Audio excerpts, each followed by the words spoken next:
Vierge, bienvenue sur le parcours éclairé pour votre tirage sentimental pour le mois de mars 2023. Alors, vous démarrez le mois avec l'énergie de la reine d'épée. Alors, reine, euh, énergie de maîtrise passive. L'épée, c'est l'arme physique ou mentale qui vous sert dans vos rapports de force, vos interactions avec la personne à laquelle vous pensez.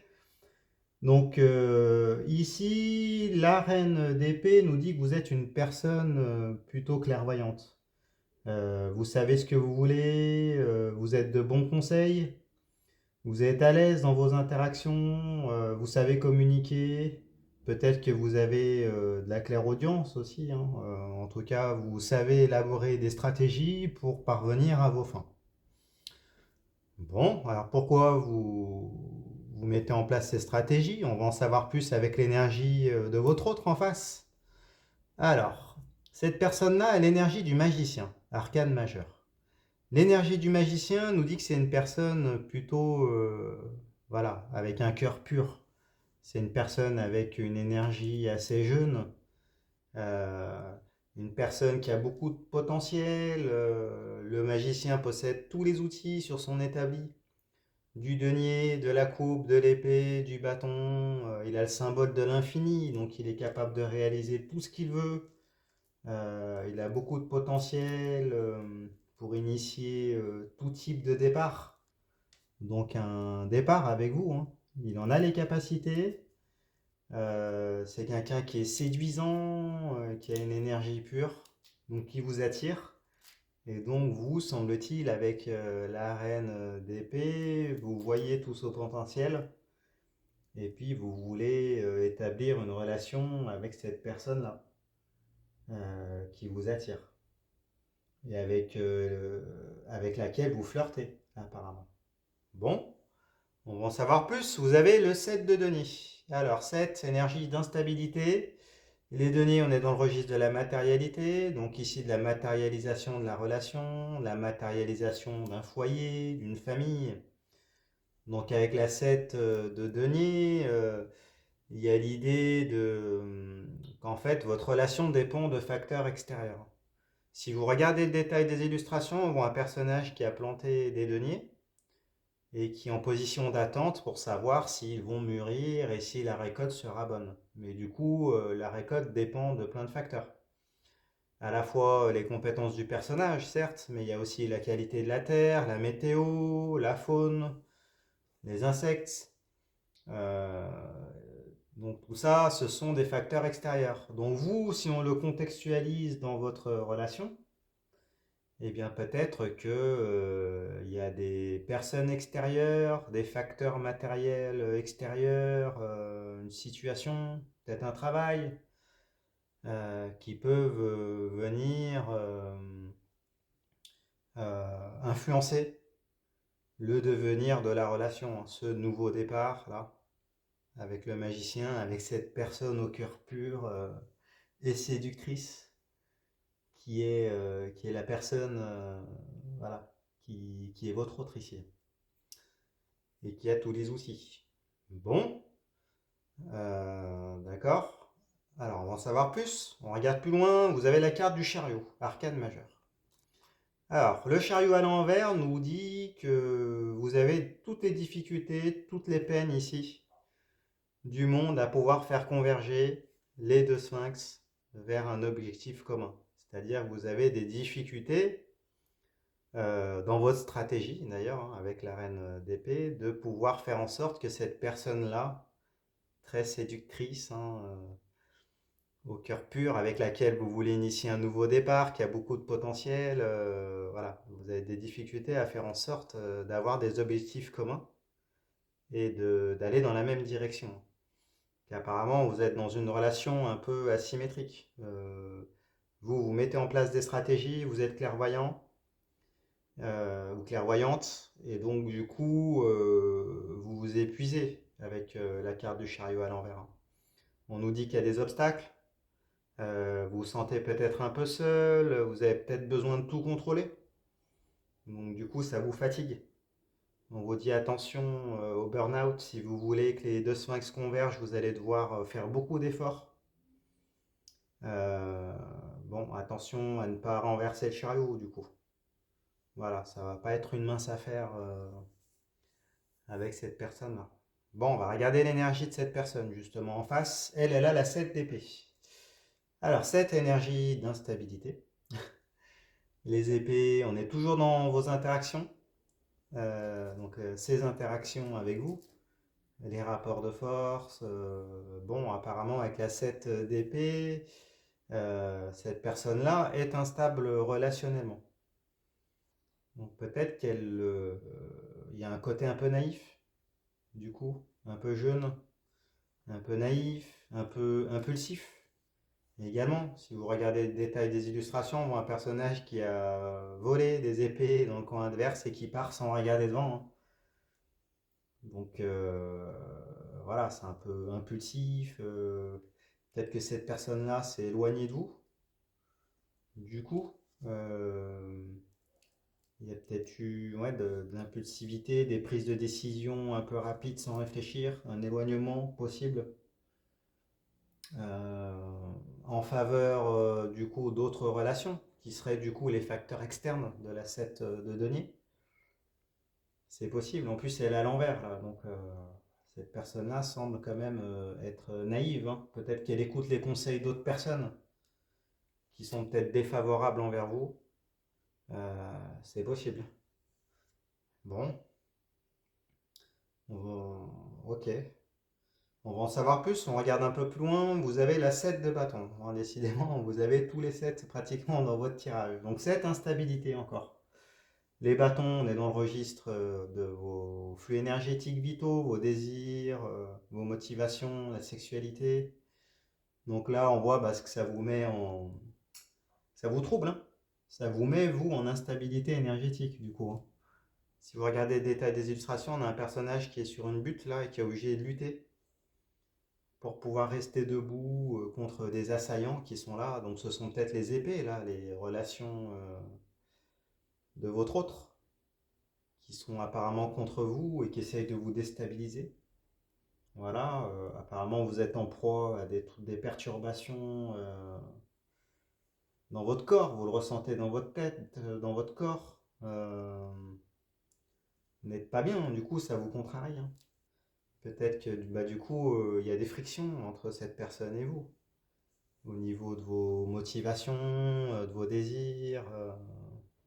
Bon, et apparemment on voit en face avec la 8 d'épée que cette personne-là, elle est bloquée, hein.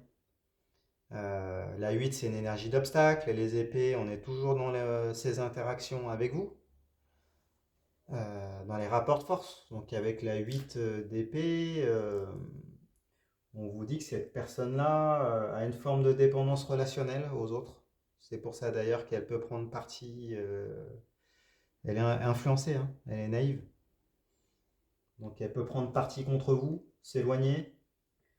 On voit qu'il y a de l'indécision, hein. Il y a une forme de blocage, de déni. On voit une femme là qui est attachée avec un bandeau, mais elle ne paraît pas très solidement attachée, hein. Il suffirait de se mouvoir un petit peu pour défaire les liens, enlever ce bandeau là et pour pouvoir regarder les épées qui sont autour d'elle, hein. Donc c'est comme si cette personne-là, elle se mettait en indisponibilité choisie, hein. Il y a, il y a de l'aveuglement, il y a peut-être de l'hésitation, des choses qu'elle ne veut pas voir, un entourage de mauvais conseils qui cherche à l'éloigner de vous. Donc bon, tout ça c'est possible. Donc après, si on recontextualise, alors s'il s'agit d'un ex, un ex, du coup c'est une personne qui est un peu instable, hein. Donc si elle revient vers vous, en tout cas,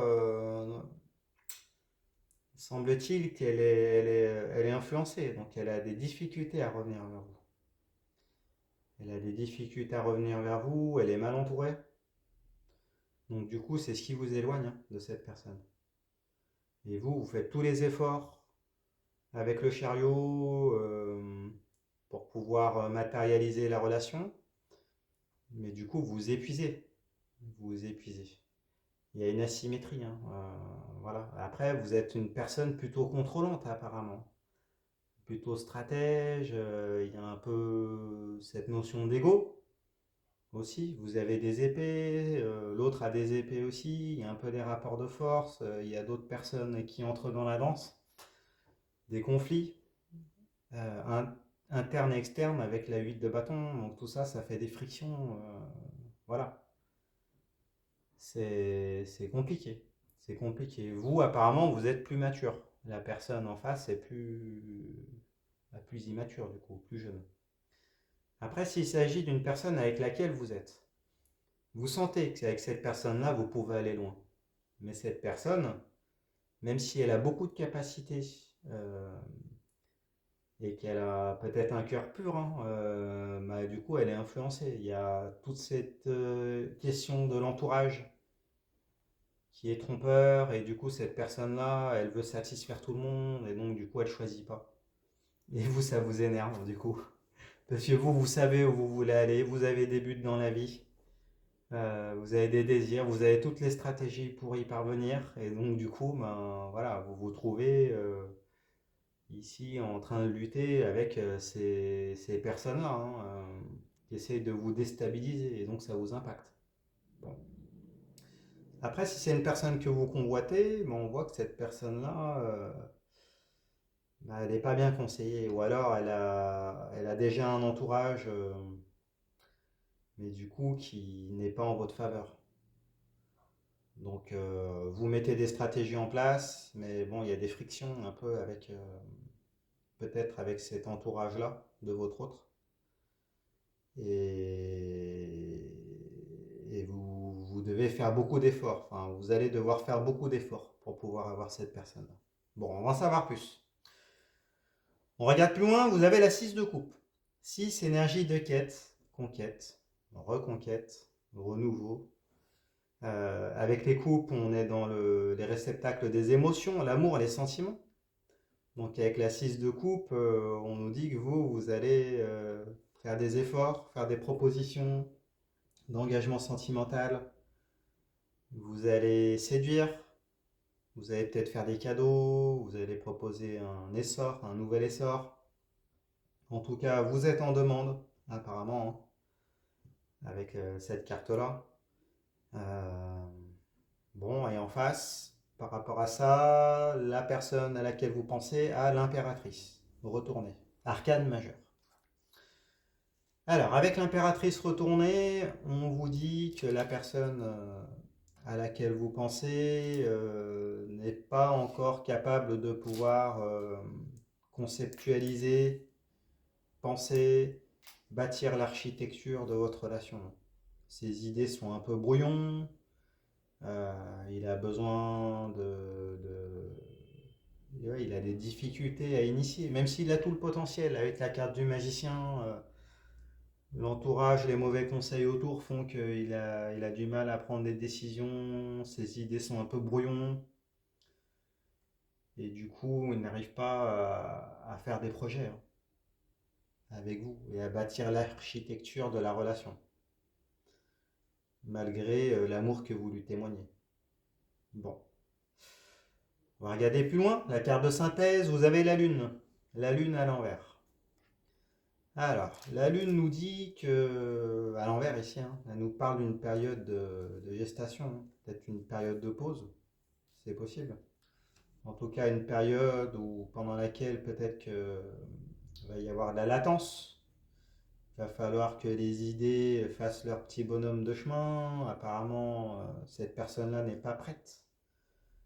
Euh, Après, du coup, vous imaginez un peu le pire, hein, c'est un peu sombre.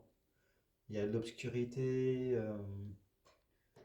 Bon, vous avez l'impression que du coup, comme la personne en face peut-être potentiellement prend parti avec d'autres, vous avez peut-être le sentiment qu'elle ne vous montre qu'une seule facette, qu'il y a peut-être une face cachée, hein. La lune montre toujours le même visage, hein, on ne voit pas ce qu'il y a derrière la lune, donc vous avez peut-être des peurs, des réticences. Il y a toute cette idée-là, hein, du coup. Donc, bon.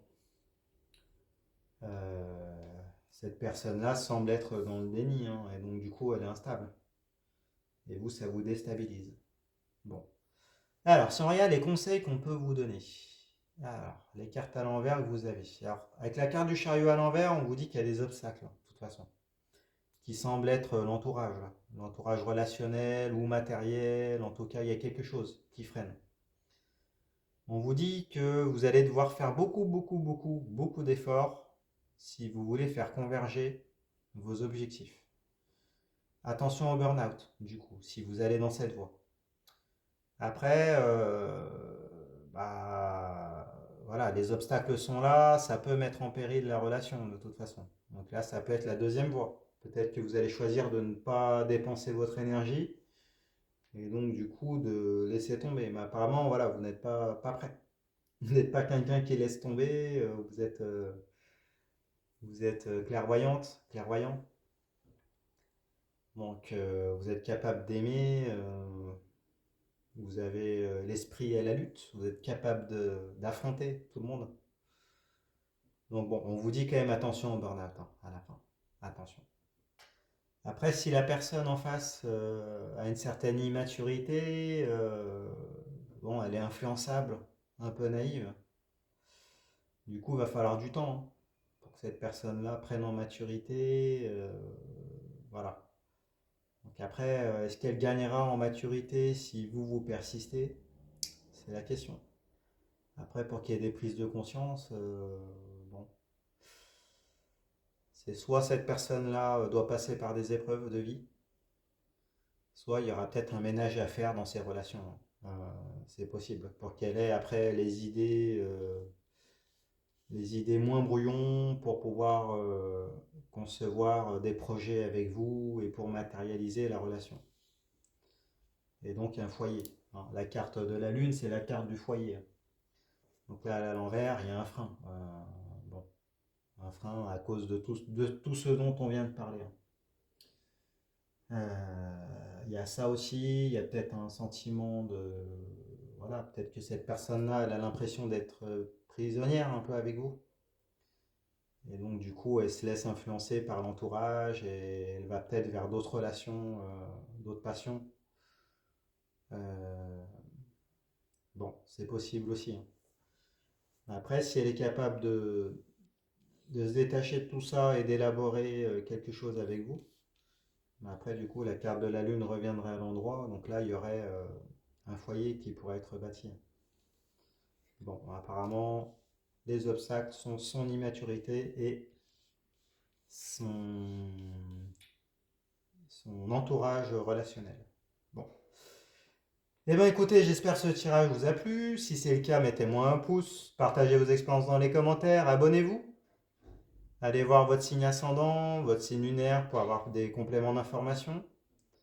Euh, Si vous voulez, je fais des consultations privées, vous avez les informations en barre de description. Et puis, ben, si vous voulez faire un don pour soutenir la chaîne, c'est possible via PayPal. Vous avez donc mon adresse c'est leparcoursséclairé@hotmail.com. Et puis, bah, écoutez, je vous remercie. Je vous dis à bientôt. Au revoir.